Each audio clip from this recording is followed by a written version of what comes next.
with Shane way longer than Jeffree has. So if I was scared of this friendship ending with Shane because I attacked his friends, why would I attack Trisha? And why would I attack Jeffree last year when I did it for the James Charles thing? It doesn't make any sense. Shane doesn't give a fuck who I come for or who I don't come for, because Shane knows me in real life, like I've been saying. Shane knows Jeffree, Shane knows Trisha. And if anything, here's the real tea no one knows. After I attacked Trisha, it was Shane who told Trisha to have me on her podcast so we can hash it out. Shane's not going to end his friendship with me because I have a problem with one of his friends. He's not like that. I'm not like that. Shane is friends with people that I don't like. I'm not going to end my friendship with Shane. And the other thing is, it's a bit insulting that you guys would think that I would cover up for someone to protect my friendship with Shane. I love Shane, and like I said, I have loyalty to Shane because of what he's done for me. Shane doesn't pay my motherfucking bills. Shane is not fucking me, feeding me, or financing me. Why would I be so scared of damaging your friendship that I would ignore something to purposely cover up for someone who apparently covered up for a pedophile? Why? Whew, that felt good. Because it's just so ridiculous, and that's why I didn't address it, because it becomes some bigger thing. I did address it on my Insta stories, but everyone wants me to make a video about everything people ever say about me, and it's like, if I did that, I'd be making nothing but videos all the time. Videos all the time. You even get from Jeffree. They just keep saying that Jeffree's on Blaire's on Jeffree's PR list. Blaire's on Jeffree's PR list. No, baby. If any of y'all remember when the Shane Dawson Jeffree Star makeup collaboration was coming out, everyone got it before me. All these YouTubers, because they were actually on Jeffree's PR list. I got it like a month later because Shane sent it to me personally because I did not have. I was not on a PR list. People are just crazy. And the real gag is, y'all wanna know the real gag? For all these people saying that I was covering up for Jeffree because I was friends with him, despite never talking, never meeting in real life, being like him tweeting me back or anything like that. Guess what happened when everyone attacked me? Jeffree saw it, and now I have talked to Jeffree, and now I do have a bit of an acquaintanceship with Jeffree, and I have heard his side with the Dobby thing. And guess who encouraged the entire Chris Hansen Jeffree Star stream? I want the truth of everything to come out, and I want more evidence against Dobby.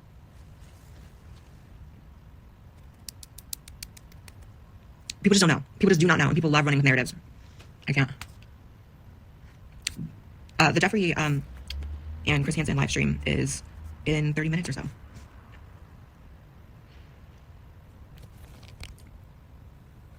And I will even go on record. I have to talk to Jeffree now at this point a couple times. I talked to Chris Hansen last night on the phone about this stream. And in my opinion, Jeffree is interested in Dobby facing justice just as much as anyone else. I think that Jeffree made mistakes in the past being friends with this guy, and I think he knows that, and I think he highly regrets that, and I think he intends on talking about it on the Chris Hansen stream. That's the vibe I'm getting. And maybe that's not what's going to happen. Don't take my word for it. But having had conversations with Chris and with Jeffree now at this point, I think everyone is ready for the focus to be on Dobby and not that.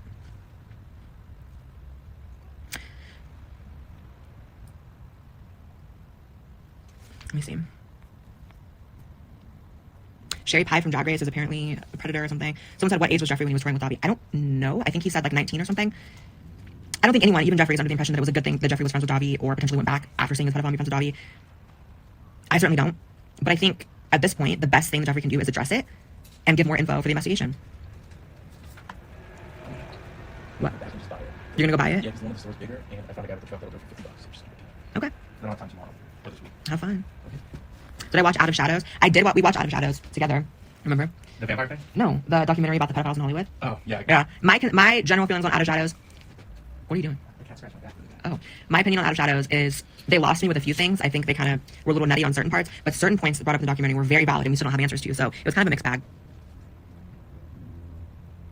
Okay, I'll be back. Okay, bye.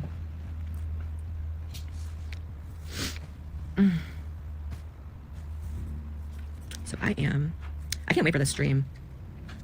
I cannot wait for Jeffree to talk about this shit, because from what I heard behind the scenes, there is a lot of tea to be spilled, and I think it's gonna be spilled. How have you and Joey been? Good. I mean, I know a lot of couples are like really going through it with being stuck in quarantine, but we haven't been fighting or anything. Everything's been good. If anything, I'm glad I'm not quarantined alone. I really feel for single people out there, because I'd be losing my mind if I was, you know, by myself. The stream, it's on Chris Hansen's channel in 19 minutes if you guys want to watch it. Bella's good. She's recovered quite well, and we're feeding her a really clean diet now of like cooked chicken. I think I'm just gonna feed her cooked chicken from now on, because that seems to be really good for them. Blaire, did Carol Baskin kill her husband? Duh. Definitely, in my opinion, allegedly.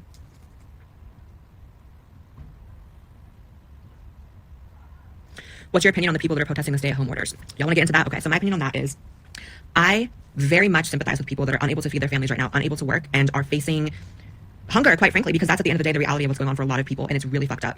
So I, in spirit, completely feel for these people, and I feel like anyone making fun of them or whatever, like, you're just a shitty person. You clearly don't know what it's like to go hungry or not be able to feed your family. That's the first thing. But I don't like some of the things that these protesters have done. For example, like the ones that hold up the signs that say the virus is a hoax. It's like, baby, there is a middle ground between the virus being a hoax and, you know, reasonably letting people go back to work and opening up safely. I think the focus needs to be opening up safely, not saying the virus is a hoax, open up now. I don't think that's realistic.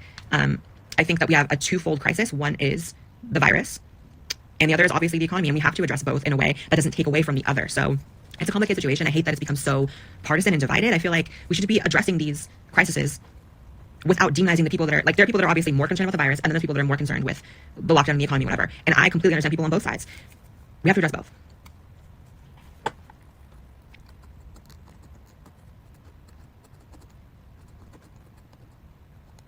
Someone said there should be better crisis management. We should not be suffering so hard to eat and live. It shows the flaws in our system. I agree. I also agree with the person who says if we open up too fast, the virus is going to come back. That's the thing. I support a slow, safe opening. I think that just objectively, we've seen benefits from the lockdown. I don't like the lockdown at all, but we have seen benefits in the rate of infection and the spread, okay? However, at a certain point, there is a tipping point where the lockdown becomes even more detrimental because the reality is economic collapse does cause a lot of death. In the Great Depression, 40,000 people killed themselves in 1 year. Every economist, every reputable economist is saying we're headed towards a greater depression. We have to take that into account. We have to take into account that there are food shortages on the horizon. There is famine on the horizon for third world countries. All of that matters, as well as people losing their lives from the virus. So I don't like when people act like everyone's concerned with the economy is just like, oh, you want a haircut? Oh, you want, it's like, listen, of course there are people complaining about haircuts, but you have to look a little deeper and understand that people are very scared. People are very scared of being able to support their family, feed their families, stay in their homes. That's the reality. Most Americans live paycheck to paycheck. That's a fact. I live paycheck to paycheck for most of my life. And for those people, I feel for them. People who are unable to work and don't know, we're looking down the barrel of like May now. So May rent, May electric bills, May phone bills. And there are people who simply, maybe they're not eligible for the stimulus check. And even if they are, it's not nearly enough for their rent. Even cheap apartments in LA cost at least $2,000 to live in, even bad apartments here. So I understand. And I don't like how a lot of people are unsympathetic or will say like, well, I hope you get the virus if you're out protesting. It's like, that's really disgusting to say that. You should never want anyone to get this fucking virus. We have to address slowing the spread and being safe. And we also have to address the economy. And if you think that one of those should be addressed and one shouldn't on either side, like frankly, my thing was dying, then frankly, you're not really looking at what's going on if you think only one side, one crisis deserves to be addressed. So that is my thoughts. Hi, Ariel.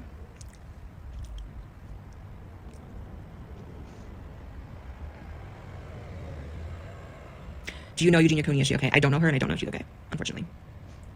I hope she is. Hi, Calvin. All my friends are in here. Someone said it's not a black and white issue. There's so many moving parts. Exactly. I'm sorry, but you don't get to say only the virus matters and we'll worry about the economy later. You just don't get to do that. You don't get to tell people, like, you can't pay rent, you might go homeless, and you can't buy food, but fuck you because the virus is more important. Sorry, that's fucked up. And it's also fucked up to say the virus is a hoax. I think that's very disrespectful to all the people that have lost their lives and potentially will lose their lives because of it. Like, I just hate how people are so extreme on one side or the other. And I understand a lot of people get annoyed when people have, like, centrist opinions on it, but, like, frankly, if you don't care about both crises, you're an idiot. That's how I feel. You have to care about both. Like, the virus is not a hoax, and people going hungry from being unable to work is not a hoax. They don't all just want fucking haircuts. I know people like to hone in on the couple protesters that are putting, like, I need a haircut. Congrats. If you're ignoring the people with signs saying, I have to feed my kids, because you want to make fun of the ones that are saying, I want a haircut, then you're part of the fucking problem. And if you're someone holding up a sign saying the virus is a hoax, you're part of the fucking problem. And that is the tea. I was saying this to my friend the other day. I was like, someone said making your hair and nails done a priority over resolving the virus is ignorant. But I don't think anyone genuinely feels that way. That's the thing. I feel like it's a straw man. I don't think anyone genuinely prioritizes getting their hair done over saving lives. I don't feel that way. You have to look deeper.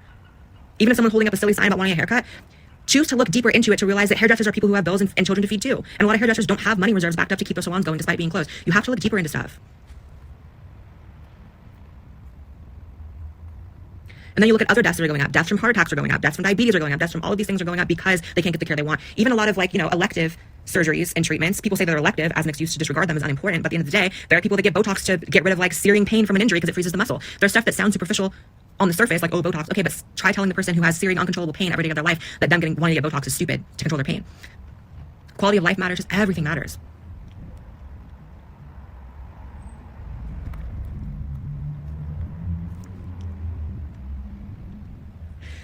And mental health matters.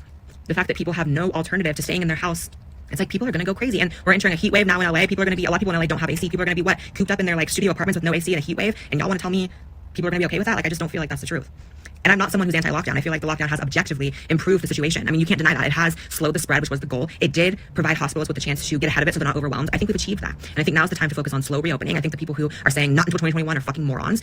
Society would collapse if y'all want to extend this to 2021. It just would. And if you think anything different, I don't know. I don't really know. So it is what it is.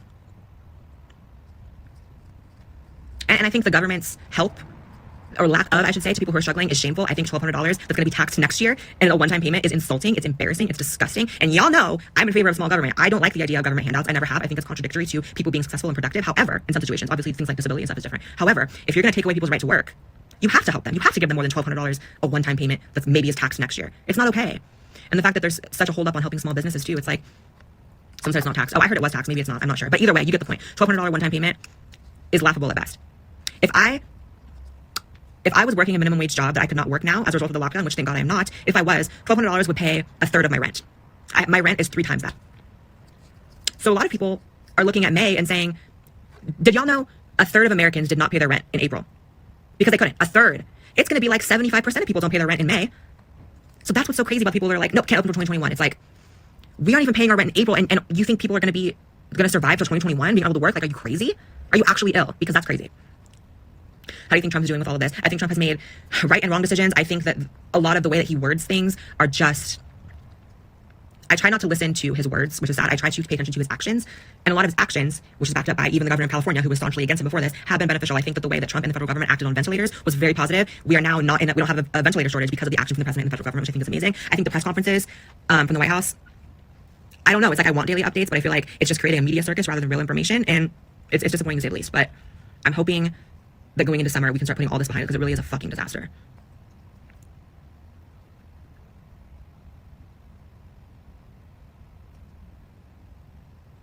But anyways, guys, I'm going to go watch the Chris Hansen and Jeffree Star stream. I'm very interested, and I want to know the tea. So I'll see you guys in a little bit, and I love you. Bye. Let me end this shit.